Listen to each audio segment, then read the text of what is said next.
கை கொடு. எதுக்குடி? டெல்லியில நடக்க போற விளையாட்டு போட்டிக்கு நீ செலக்ட் ஆயிருக்க, அதுக்குதான். Best of luck. Thanks. Radha, tennis badminton பெண்களுக்கான விளையாட்டுகள் இருக்கும்போது வில்லம்பு விளையாட்டுல உனக்கு எப்படி ஆசை வந்தது? ஒரு குறிக்கோளோட போராடுறது தானே வாழ்க்கை. அந்த குறிக்கோள் கூர்மையா இருக்கணும்னா அதுக்கு உதாரணம் அம்பு தானே. அதனாலதான் அதை விரும்பி கத்துக்கிட்டேன். இத பாருங்க ராஜா, நிச்சயமா ஒரு நாள் அந்த வில்லம்பு எனக்கு பயன்படதான் போகுது. வேணா பாருங்க. ஓ, புரட்சி கவிஞனுக்கு பொண்டாட்டியாக போறேல்ல, அதான் பேச்சுல புரட்சியோட அடிக்குது. பை தி வே, நான் சொல்ல மறந்துட்டேன். நான் எஸ்ஐயா செலக்ட் ஆயிருக்கேன். Very soon I will be a police officer. Really? என்ன ராஜா, இந்த சந்தோஷமான விஷயத்தை இவ்வளவு லேட்டா சொல்றீங்க? நேத்து தான் எனக்கு ஆர்டரே வந்துச்சு. நாளைக்கு போய் ஜாயின் பண்ணலாம்னு இருக்கேன். உங்களுக்கு வேலை கிடைச்சதை நினைச்சா ரொம்ப சந்தோஷமா இருக்கு. இவ்வளவு காலம் ஒண்ணா இருந்த நாம பிரிய போறமேங்கறத நினைக்கும் போதுதான் ரொம்ப கஷ்டமா இருக்கு. உங்களுக்கு என்ன, நீங்க ரெண்டு பேரும் ஹாப்பியா கல்யாணம் பண்ணிக்க போறீங்க, குழந்தை குட்டிகளை பெத்துக்கிட்டு ஜாலியா இருக்க போறீங்க. அப்புறம் எங்க ஞாபகம் வரப்போகுது? சேச்சே, என்ன ராஜா அப்படி சொல்றீங்க? இத பாருங்க, எங்க கல்யாணத்துக்கு நீங்க எங்க இருந்தாலும் கண்டிப்பா வரணும். என்ன ராதா இப்படி பேசுற? நான் இல்லாம உன் கல்யாணம் நடக்குமா? விளையாட்டு பசங்களா தெரிஞ்ச நம்ம காலேஜ் வாழ்க்கை இன்னையோட முடிஞ்சு போச்சு. உண்மையான வாழ்க்கைய நாம எல்லாருமே நாளையில இருந்து தொடங்க போறோம். ஆமா ராஜா, நம்ம வாழ்க்கை எல்லாருடைய வாழ்க்கை மாதிரி சாதாரணமா போயிடக்கூடாது. மீனிங்ஃபுல்லா இருக்கணும். நாம கவிதையிலையும் நாடகத்திலையும் எந்த லட்சியங்களை அரங்கேற்றி காட்டினமோ அதை நம்ம வாழ்க்கையிலேயே நம்ம நிறைவேற்றி காட்டணும். சமூகத்தில் நடக்கிற கொடுமைகளையும் அநீதிகளையும் எதிர்த்து போராட நம்ம தயாரா இருக்கணும். அதுல உனக்கு என்ன சந்தேகம் முரளி? அநீதியை ஒழிக்க ராதா கையில அம்பு இருக்கு, உன் கையில சட்டம் இருக்கு. நான் தான் எம்டி ஹேண்டடா அலைய போறேன். எங்க ரெண்டு பேர் கையில இருக்கிறத விட பலமான ஆயுதம் பேனா உன்கிட்ட தான்டா இருக்கு. என்னுடைய பலம் பேனா மட்டும் இல்லடா, உன்ன மாதிரி நல்ல ஃப்ரெண்ட்ஸும் தான். எந்த லட்சியங்கள் நம்ம எல்லாம் ஒண்ணு சேர்த்துதோ அந்த லட்சியங்களுக்காக நாம வாழ்ந்து காட்டுவோம்.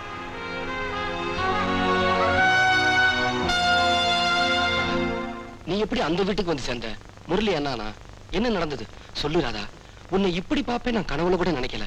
நான் மட்டும் நினைச்சேனா? அதான் ராஜா விதி. ஊர்ல எனக்கும் முரளிக்கும் கல்யாணம் நடந்தது. அதுக்கப்புறம் அவருக்கு இங்க ஒரு வேலையும் கிடைச்சது. வேலை கிடைச்சதும் வீடு பார்த்து வச்சிருக்கேன்னு என்ன இங்க புறப்பட்டு வர சொன்னாரு. நான் மட்டும் தனியா ரயில்ல வந்தேன். எங்கம்மா புறப்பட்டீங்க தனியா? மெட்ராஸ்க்கு. எங்க வீட்டுக்காரருக்கு அங்கதான் வேலை. ஸ்டேஷனுக்கு வருவார்ல? ஏன் சொல்றேன்னா மெட்ராஸ்ல டாக்ஸிக்காரங்க பாஷை, ஆட்டோ ரிக்ஷாக்காரங்க பாஷை இதெல்லாமே தனி. ஸ்டேஷன்ல இருந்து புறப்பட்ட உடனே மீட்டருக்கு மேல ₹1 கேட்பாங்க. ஆனா பாதி வழியிலேயே மீட்டர் ரிப்பேர் ஆயிடும். கணிசமா தோராயமா ஒரு தொகை சொல்லுவாங்க. அதை கூட்டி பார்த்தா எங்க இருந்து புறப்பட்டோம் அங்க இருந்து மெட்ராஸுக்கு ஆட்டோலயே வந்திருக்கலாம். அதுவே சீப்பா இருந்திருக்கும். இந்தாப்பா மெதுவா சரிப்பா, அதிர்ச்சியில வண்டியை கவுந்துற போகுது. Ticket please.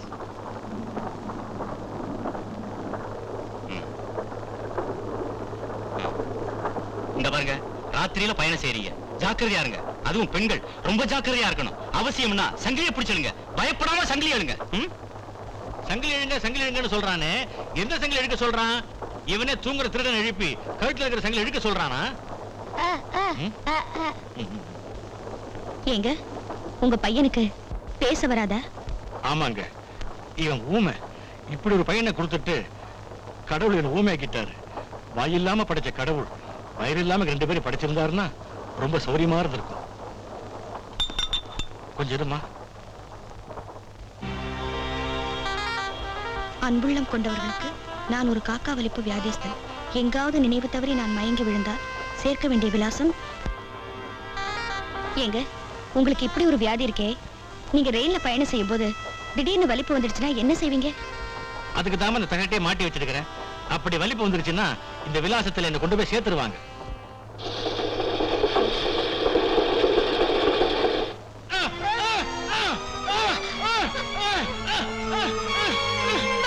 அன்னைக்கு ராத்திரி அவர் காக்கா வலிப்புல துடிக்க ஆரம்பிச்சாரு. ஆனா ட்ரெயின்ல இருந்த யாருமே அதை பத்தி கவலைப்படல. கொஞ்ச நேரத்துல ஸ்டேஷன் வந்துருச்சு.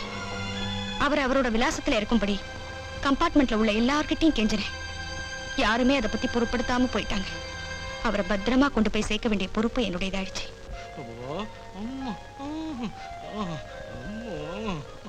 வாயா காக்கா வலிப்பு, இப்பதான் வரியா? என்னங்கடி கிண்டலா? எனக்கு காக்கா வலிப்பு வந்ததுனாலதான் நீங்க எல்லாம் இங்க வந்தீங்க. நல்லா இருக்கீங்க. எங்க போனாலும் இங்க தானே திரும்பி வரீங்க. வணக்கம்மா. என்ன முருகா, யார் இது? ஒண்ணு இல்லம்மா, இந்த முறை காக்கா வலிப்பு வந்த போது இவங்க தான் என்ன காப்பாத்தினாங்க. புண்ணியவதி, நல்லா இருக்கணும். இவங்களை நீங்க தான் நல்லபடியா கவனிக்கணும். உன் பேர் என்னம்மா? ராதா. நான் வரேங்க. முருகனுக்கு எவ்வளவு பெரிய உதவி செஞ்சிருக்க. வந்த உடனே போலாமா? கொஞ்சம் காசு சாப்பிட்டுட்டு போ. காமாட்சி, மீனாட்சி வாங்க. என்ன அண்ணி? ராதாவை கூட்டிட்டு போய் காஃபி கொடுங்க. வாங்க. பரவாயில்லம்மா.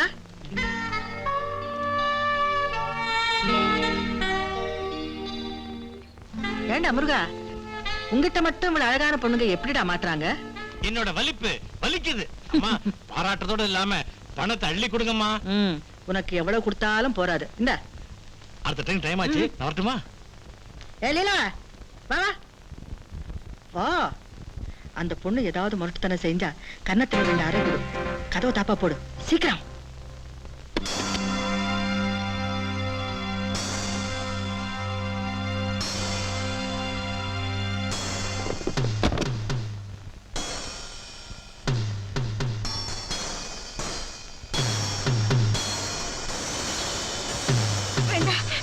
என்ன விட்டுருங்க.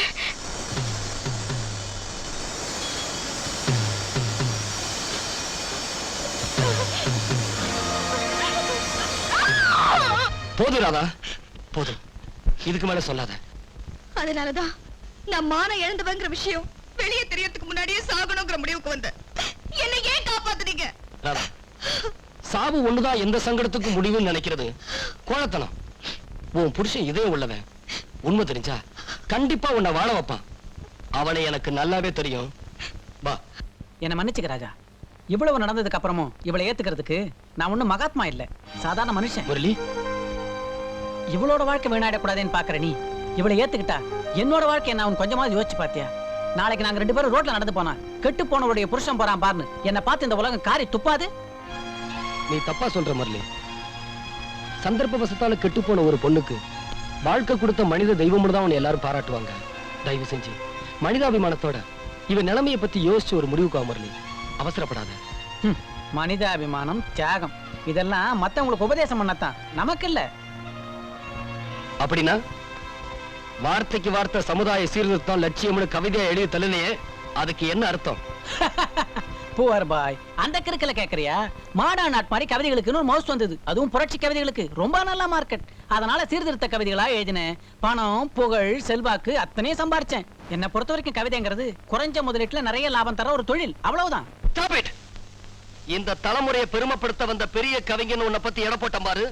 அது எங்க தப்புடா, எங்க தப்பு? நீ ஒரு மனசாட்சி இல்லாத மிருகம். மனசாட்சி இல்லாதவன் தெரிஞ்சுக்கிட்டல, அப்புறம் ஏன் அனாவசியமா நிக்கிற? போறேன்டா, போறேன். அவ்வளவு சாதாரணமா ஒன்னு விட்டுவேன்னு கனவு காணாத. உன்னை கூண்டுல நிக்க வச்சு உன் மானத்தை வாங்க போறேன். உன் பொண்டாட்டி ராதா கெட்டு போனவங்கிறத நீ எப்படி நிரூபிக்க போற? அதுக்கு யாரு சாட்சி சொல்ல போறான்னு கோர்ட்ல பார்க்கலாம். நான் தயாரா இருக்கேன் ராஜா. ராதா, கணவன் கிட்ட உண்மைகளை எல்லாம் மறைக்காம சொல்றது தானே ராஜா இந்த நாட்டு பொண்ணோட பண்பாடு. மிஸ்டர் முரளி, நான் உடலால தான் கேட்டேன். என் மனசு பரிசுத்தமா இருக்கு.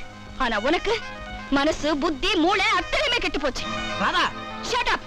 கால் me miss Radha with respect. உன்ன மாதிரி இதயம் இல்லாத பாவியோட வாழறதுக்காக கோர்ட்டுக்கு போய் போராடுறதை விட வாழ்க்கை பூரா வாழாவட்டியா இருக்கிறது எவ்வளவோ மேல். என் எழுத்து வேற, வாழ்க்கை வேறங்கிற வார்த்தை எப்போ உன் வாயிலிருந்து வந்ததோ அப்பவே என் புருஷன் செத்து போயிட்டான். அதுக்கப்புறம் எதுக்கு இந்த தாலி? அர்த்தம் இல்லாத வேலி. ராதா, எங்க போற? ராஜா, இப்ப நான் ரொம்ப பவித்திரமாயிட்டேன். எனக்கு உண்மையான சுதந்திரம் கிடைச்சிருச்சு. இனிமே நான் எங்க வேணாலும் போலாம். நான் வரேன்.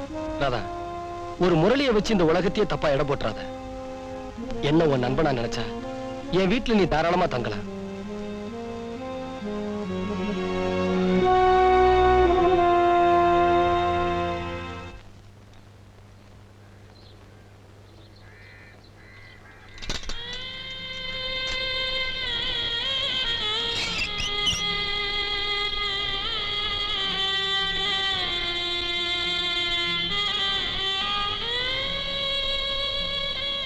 பாஸ்கர், நீ படிச்சிருக்கிற படிப்புக்கு உனக்கு கிடைச்ச வேலை இதுதானா? இல்ல கஸ்தூரி, நான் படிச்ச படிப்பு எனக்கு கொடுத்த தண்டனை இது.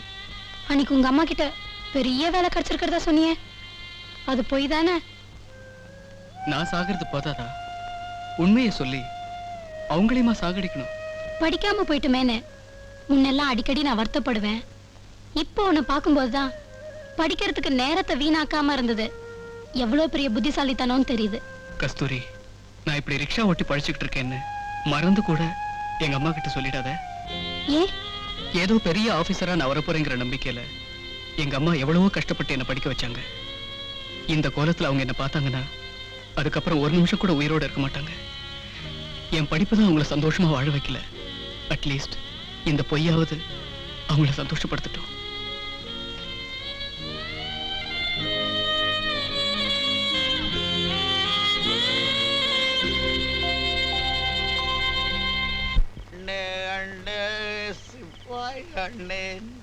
நம்ம ஊரு நல்ல ஊரு இப்போ ரொம்ப கெட்டு.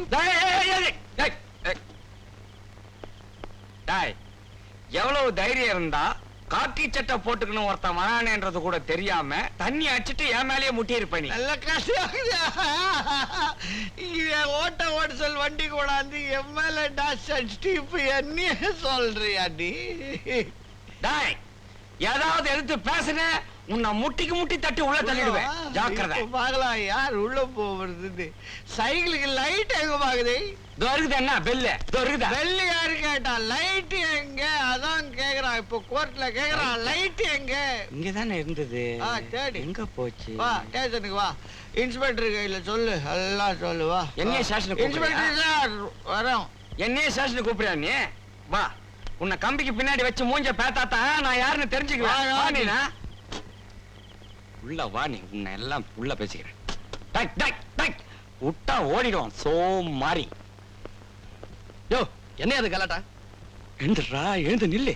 ஐயோ, அவர் பெரிய மனுஷன் எதிரில எல்லாம் போய் நீ நிக்காதுறான்னு எனக்கு சொல்லிக்கிறாங்க. நீ பேச. சார், இவன் தாறுமாறா தண்ணி போட்டு ஓவரா எல்லாரும் மேலே மோதிக்கிட்டு இருக்கான் சார். சாரி, நான் குடிச்சிட்டு யார் மேல எல்லாம் மோதிக்கிறேன்னா, எதனா தகராறு புடிச்சுக்கிறேன்னா, புகார் எதனா இருக்குதா, எவனாவது சாட்சிக்கிறானா? கேளு. என்னையா அவன் கேட்கறதுக்கு பதில் சொல்லு. அதனால பதில் சொல்லவே முடியாது சார், சொல்ல முடியாது. அதான் முயகிறான் பாரு. இந்த ஆள் கையில ஒரு சைக்கிள் இருக்குது சார். அதுல என்ன மேட்டர்னா, அந்த சைக்கிள்ல பெல் இருக்குது, அடிக்காது. பிரேக் இருக்குது, பிடிக்காது. சைக்கிள்ல லைட் மாட்டுற விடங்குது, ஆனா லைட் கிடையாது. துருக்கமா சொல்ல போனா சார், அல்லவன் பஸ் மாதிரி வண்டி வச்சுக்கிறாரு. அதை வச்சு நீங்க மேல கொண்டாந்து டாஷ் அடிச்சுட்டு இங்க வந்து என்ன கதை அழகிறான் பாத்தியா? ஏயா, நம்ம டிபார்ட்மெண்ட் பேரை கெடுக்கிறதுக்குன்னு நீ போலீஸ் வேலையில சந்தியா? ஐயோ, அப்படி சொல்லக்கூடாது சார். இந்த ஆள் சேர்றதுக்கு முன்னாலேயே டிபார்ட்மெண்ட் பேர் கெட்டு போச்சு சார். சார், நீ இந்த ஆள் புத்தி சொல்லு சார். நான் சொன்னாங்க சோமாரின்றான் சார். இந்த ஆளுக்கு மட்டும் சொன்னா போதுமா? நீ மட்டும் என்ன ஒழுங்கு? இப்படி அடிக்கடி குடிச்சுக்கிட்டு இருக்கியே, உன் பொண்ணு பிள்ளைகளை யாரு காப்பாத்துவா? நான் குடிக்காம இருந்தா மட்டும் என் பிள்ளைங்களை யாரு காப்பாத்த போறாங்க? நான் குடிக்கிறதுனால சாராய சேல்ஸ் ஆகுது. சாராய கடையில பச்சவனுங்களா வேலை தர போறாங்களா? அதுக்காகதான் சார் நான் குடிக்கிறேன். இப்படி சொல்ல உனக்கு வெக்கமா இல்ல? பெத்த பிள்ளைங்க கூலி வேலை செஞ்சு கஷ்டப்படுறாங்க, பொறுப்பு வேணையா? சார், நீ சொல்லிட்ட இல்ல சார், குடிக்கிறது இல்ல சார். சத்தியமா இனிமே குடிக்கிறது இல்ல சார். இன்னும் ஆனாலும் சார் தான்.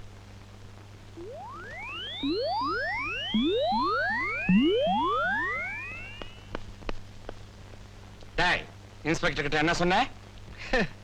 நீ அவனாவது தெருவில் சைக்கிள்ல எதனா லைட்டு பெல் இல்லாம போனான்னா ஒவ்வொன்றுத்துக்கு 5 ரூபாய் ரேட் போட்டு வச்சுக்கிறல்ல, அந்த மாதிரி எனக்கு நீ பிரேக் பிடிக்காததுக்கு ஒரு 100 மில்லி, லைட் இல்லாததுக்கு ஒரு 100 மில்லி, பெல் அடிக்காததுக்கு ஒரு 100 மில்லி கொடுத்துருந்தியா நான் பாட்டுக்கு கம்முன்னு போயிருப்பேன். இல்ல ஒன்னு சொல்லவா, உனக்கு புத்தி இல்ல, பொயக தெரியல. உனக்கு இந்த ஜென்மத்துல ப்ரமோஷன் கிடையாது. பின்னிடுவேன். அடுத்த ஜென்மத்திலையும் கிடையாது. இன்ஸ்பெக்டர் கூப்பிடுறாரு, வந்து கவனிச்சுக்கிறேன். என்ன ஜோக்கு பாத்தியாடா இது? ஒரு சைட்ல பார்த்தாக்கா அரசாங்கமே சாராய கடை நடத்துது, இன்னொரு சைட்ல பார்த்தாக்கா குடியை கெடுக்கும்னு பிரச்சாரமும் பண்ணுது. ஒரே அரசாங்கம் ரெண்டையும் பண்ணுது. இதுல எதை நான் எடுத்துக்கிறது? இதுக்கு பதில் கண்டுபிடிக்கணும்னா 200 மில்லி ஊத்திக்கணும் வந்தாதான் முடியும்.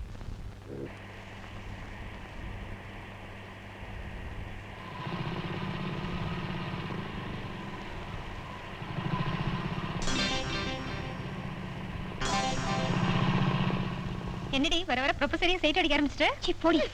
ஹாய் லட்சுமி. ஹலோ.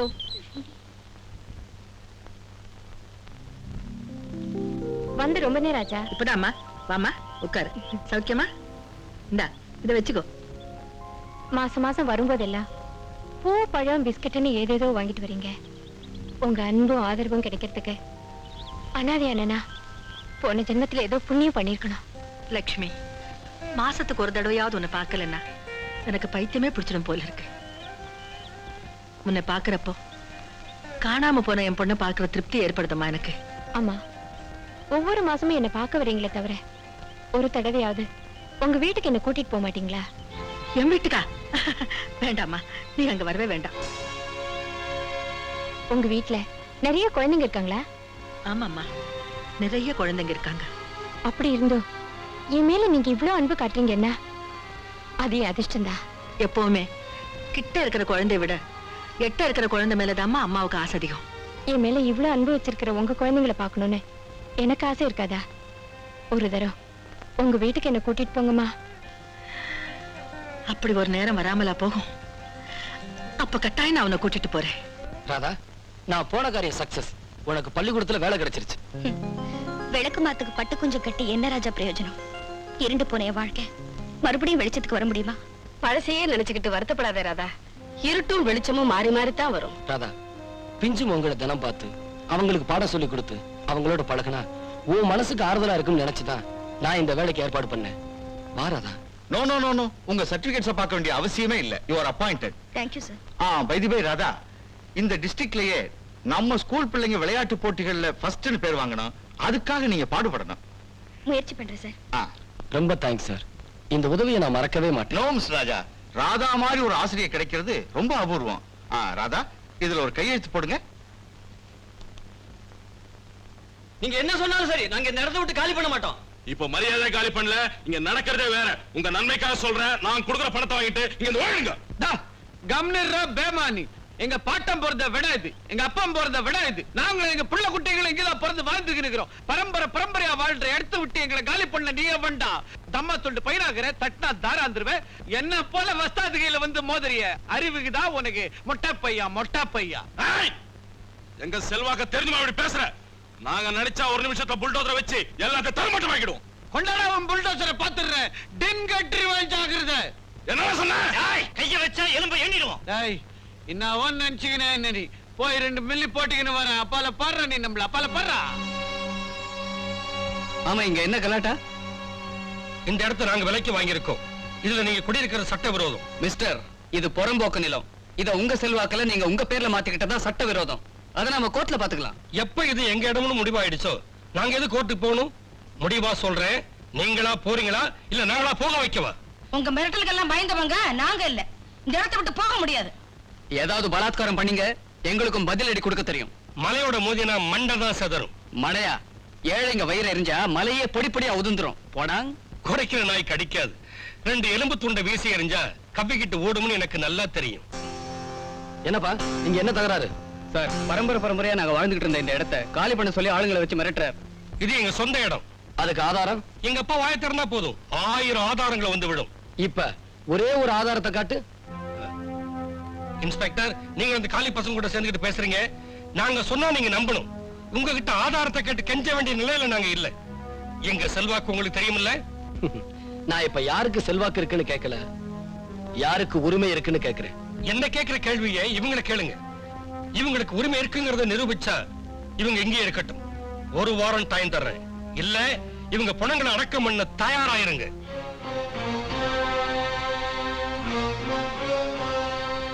பாஸ்கர், இந்த இடத்துக்கு பட்டா வாங்கியிருக்கீங்களா? இல்ல சார், இது நாங்க பரம்பரையா வாழற இடம். படிச்சு நீங்களே இப்படி பேசினா எப்படி பாஸ்கர்? இவ்வளவு நாள் பட்டா வாங்காது உங்க தப்பு. உடனே பட்டாவுக்கு எழுதி போடுங்க. நானும் என்னால முடிஞ்ச உதவி செய்யறேன். குடிக்கிறதுக்கு 1 வாய் கஞ்சி இல்லாத போதே இந்த குப்பத்துக்கார பசங்களுக்கு இவ்வளவு திமிரு. 3 வேளை சோறு கிடைச்சிட்டா ஊரையே அழிச்சிடுவானுங்க போட்டிருக்க. குடிசைகளை காலி பண்ணுங்கடான்னா அடிக்க வர்றானுங்க. அப்பா, நம்ம எஸ்பி கிட்ட சொல்லி அவங்க வயித்துல அடிக்கணும். அப்பதான் அந்த நாய்களுக்கு அறிவு வரும். விஷயத்தை எங்கிட்ட சொல்லிட்டல, அவங்களை எங்க எப்படி அடிக்கணும்னு எனக்கு தெரியும். நான் பாத்துக்கிறேன். பின்ன என்னப்பா, அது புறம்போக்கு நிலம்.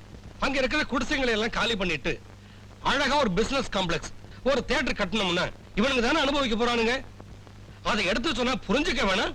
அதை விட்டுட்டு குடிசைகளை எல்லாம் காலி பண்ணி கொடுக்க மாட்டோம்னு சொல்றதுக்கு இந்த புறம்போக்கு பசங்க யாருன்னு? தப்பப்பா. ஏழை புறம்போக்கு நிலத்தை பணக்கார புறம்போக்குங்க கேட்க கூடாது.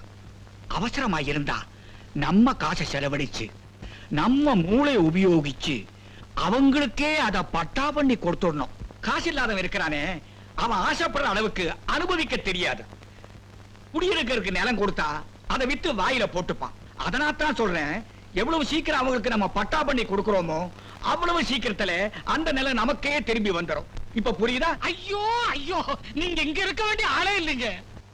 அன்னபூர்ணி தான் பேசுறேன். எத்தனை மணிக்கு? நான் வராம இருப்பேனா? நிச்சயமா வரேன். ஓகே.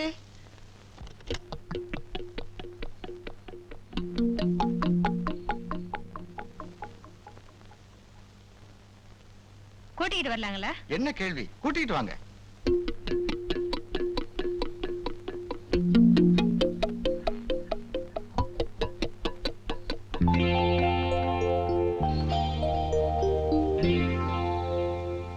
அம்மா, ஏலத்தை ஆரம்பிக்கலாமா? 10,000. அன்னபூரணி அம்மா, நீங்க வசதியானவங்களா இருக்கலாம், அதுக்காக முகத்து கூட பார்க்காம 10,000த்துக்கா கேக்குறது? கால் விரல் நகத்தை பார்த்தாலே அந்த பொண்ணு எப்படி இருப்பா, அவ உடல் அமைப்பு எப்படி இருக்குன்னு கணக்கு போட்டுடுவா இந்த அன்னபூர்ணி. இதுக்கெல்லாம் ஒரு அனுபவம் வேணும் சேட்ஜி. நீங்க அவசியம் பார்க்கணும்னா முகத்தை பார்த்துக்கிட்ட வேலையை கேட்கலாமே.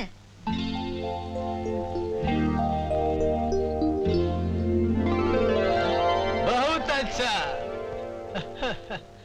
15,000, 20,000, 25,000, 30,000. வேற யாராவது மேல கேக்குறீங்களா? 30,000 ஒரு தரம், 30,000 ரெண்டு தரம், 30,000 மூணு தரம். இந்தியாவுல விலைவாசி ஏறிடுச்சுன்னு எல்லாரும் அநியாயத்துக்கு கூச்சல் படுறாங்க. ஒரு பொண்ணு காலம் காலத்துக்கு காப்பாற்ற வேண்டிய கற்பே இங்க 30,000 ரூபாய்க்கு தானே விலை போகுது. ரொம்ப சீப். 35,000, 40,000, 50,000, 60,000, 70,000. நிறுத்துங்க, ஏலத்தை நிறுத்துங்க. உங்களுக்கு எல்லாருக்கும் எவ்வளவு பணம் வேணும் நான் தரேன். தயவு செய்து எல்லாரும் இங்க போயிடுங்க. போங்க, போயிடுங்க. நீங்க என்ன பணம் தர்றது? இந்த மாதிரி 4 சோக்கான பொண்ணுங்க இருந்தா பணத்துக்கு பஞ்சம். இந்த ஏலத்துல இருந்து விலையிக்க உங்களுக்கு எவ்வளவு பணம் வேணும் சொல்லுங்க, நான் தர்றேன். இவோ நான் 10 மாசம் சுமந்து பெத்த பொண்ணு ஐயா. என் பொண்ணு. யாரு உன் பொண்ணு? நானா? இல்ல, நான் உன் பொண்ணு இல்ல. நீ ஒரு தாயின் நான் சொன்னா அது தாய்மைக்கு அவமானம். சொல்லுமா, நல்லா சொல்லு.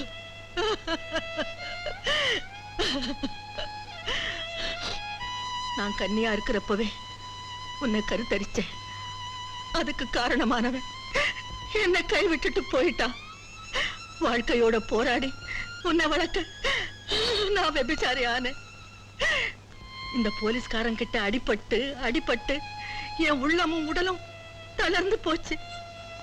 என்னுடைய பாவத்தோட நிழல் கூட மேல படக்கூடாதுன்னு உன்னை தனியா வளர்த்தேன். எந்த விஷயமே உனக்கு தெரியக்கூடாதுன்னு ரொம்ப ரொம்ப எச்சரிக்கா இருந்தேம்மா. அதனால எத்தனையோ விவரம் தெரியாத இளம் பெண்களோட கண்ணீர்ல சம்பாதிச்சியே, அந்த காசுல வளர்ந்த இந்த உடம்பு புனிதமாயிடுமா? பாவப்பட்ட பணத்துல வளர்ந்தனா நாசமாத்தான் போகணும். உங்களை யாருக்கு இஷ்டமோ அவங்க என்ன வாங்குங்க. ஏன் ஏலத்தை நிறுத்திட்டீங்க? கேளுங்க, கேளுங்க. லட்சுமி, எனக்கு தண்டனை கொடுக்கணும்னா என் கழுத்தை நெரிச்சு கொண்டுடுமா. நான் சாக தயாரா இருக்கேன். ஆனா ஆனா நான் பண்ண பாவத்துக்கு நீ மட்டும் பலியாடாதம்மா. அடுத்தவங்க வாழ்க்கையை பலி கொடுக்கும் போது அந்த பொண்ணு ஒரு தாய் வயித்துல பிறந்தவங்கிற எண்ணம் மட்டும் உங்களுக்கு வரல இல்லையா? இன்ஸ்பெக்டர், நீங்க எப்படி இங்க? எப்படி வந்தேன்னு கேக்குறீங்களா? மழை வர்றது மயிலுக்கும் போலீஸ் வர்றது உங்களுக்கும் தெரியற மாதிரி உங்க வியாபாரமும் எங்களுக்கு தெரியும்.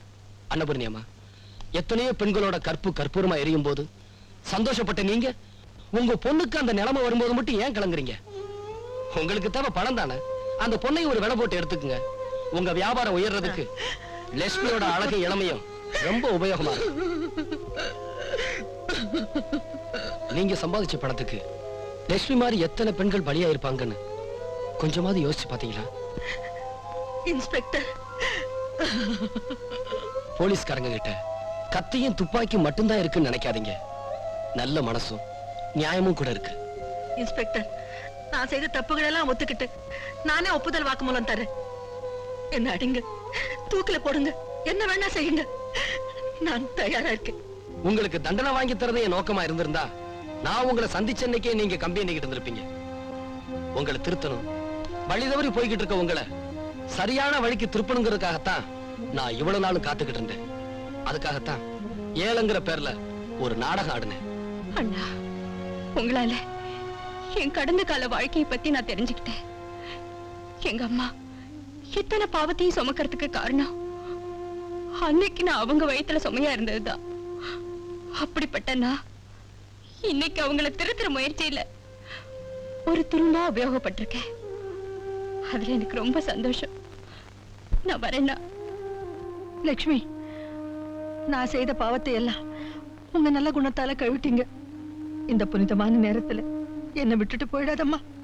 இன்ஸ்பெக்டர், நீங்களாவது சொல்லுங்க, என் பொண்ணு என்கிட்ட இருக்க சொல்லுங்க. பயப்படாதீங்க. தாய் விளக்கானா மக ஒளியாவா? லட்சுமி வந்தது திரும்பி போறதுக்காக இல்ல, உங்க தப்ப உங்களுக்கு உணர்த்தணுங்கிறதுக்காகத்தான்.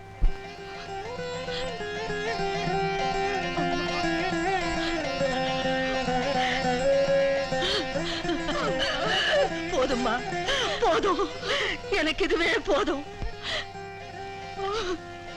இன்ஸ்பெக்டர், தப்பு செய்யறங்களால லாபம் அடைஞ்ச அதிகாரிங்க எத்தனையோ பேரை நான் பார்த்திருக்கேன்.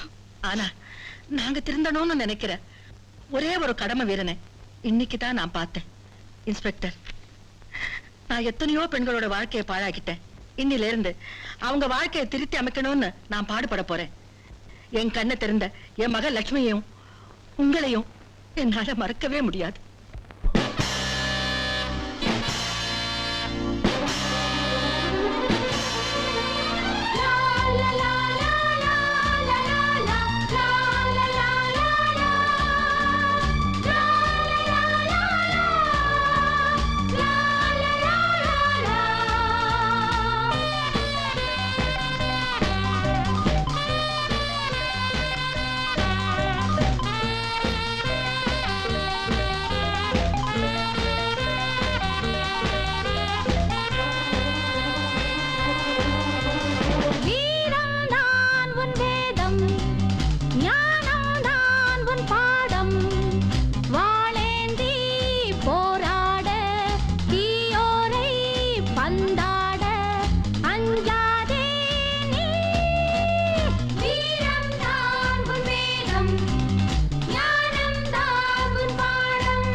இங்கே எதிர்ப்பவர் தம்மை வேல் வீசி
அம்மா இவங்க தான் எங்க டீச்சர். வணக்கங்க. இந்த காலத்துல பெண்கள் புத்திசாலியா இருந்தா மட்டும் போதாது, எதையும் சாதிக்கிற தைரியசாலியாவும் இருக்கணும். அந்த வகையில நீங்க தர பயிற்சி எங்களுக்கு ரொம்ப உபயோகமா இருக்கும். உங்க பாட்டு கேட்கும்போது எங்களுக்கே இல்ல வீரம் வருது. எங்க குழந்தைங்களை எல்லாம் ஒரு நல்ல டீச்சர் கிட்ட தான் ஒப்படைச்சிருக்காரு பிரின்சிபால். ஆமா, உங்க வீடு எங்க இருக்கு? உங்க வீட்டுக்காரர் யாரு? டீச்சர் அம்மா நம்ம எஸ் ராஜா சார் வீட்டுல தான் தங்கியிருக்காங்க. எஸ்ஐ வீட்டுல தங்கியிருக்காங்க?